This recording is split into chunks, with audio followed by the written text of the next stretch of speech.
சின்ன மீன் தொட்டி வச்சிருப்போம்ல வீட்டில், அதில் இருக்கிற மீன் நினைக்கும் இவ்வளவுதான், ஃபுல்லாக ரவுண்ட் பண்ணியாச்சு நினைக்கும். அந்த மீனை தூக்கி ஒரு பெரிய டேங்க்ல போடுங்க, ஐயோ இல்லை இல்லை அதை விட இது பெருசு, அதையும் கொஞ்சம் அதிக டைம் எடுத்து சுத்தி முடிச்சது அது நினைக்கும் இவ்வளவுதான், இதுக்கு மேல பெருசு இல்லைன்னு. அதை தூக்கி ஒரு குளத்துல போடுங்க, இது என்னடா இது என்ன பெருசா இருக்கு, அதையும் கொஞ்ச காலம் எடுத்து சுத்தி முடிச்சதும் அது நினைக்கும் இவ்வளவுதான், இதுக்கு மேல ஒண்ணும் இல்லை அப்படின்னு. அதை அப்படியே தூக்கி கடல்ல போடுங்க, அதுக்கு சுத்தி முடியாது. இதுதான் பைபிள், இதுதான் பைபிள். நான் ஃபுல்லா படிச்சுட்டேன், எனக்கு தெரியாத. ஆமென், ஹல்லேலூயா. நீங்க இதை முதல்ல சுத்தி முடிங்க, அடுத்து கொஞ்சம் பெரிய டேங்க்ல தூக்கி போடுவார். ஹல்லேலூயா.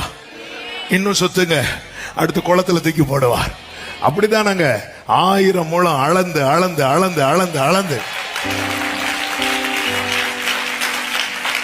கடைசியில எப்படி எசேக்கியேலுடைய எப்படி இருந்துச்சு தெரியுமா? கடக்க முடிந்தது என்றல்ல, கடக்க முடியாதது.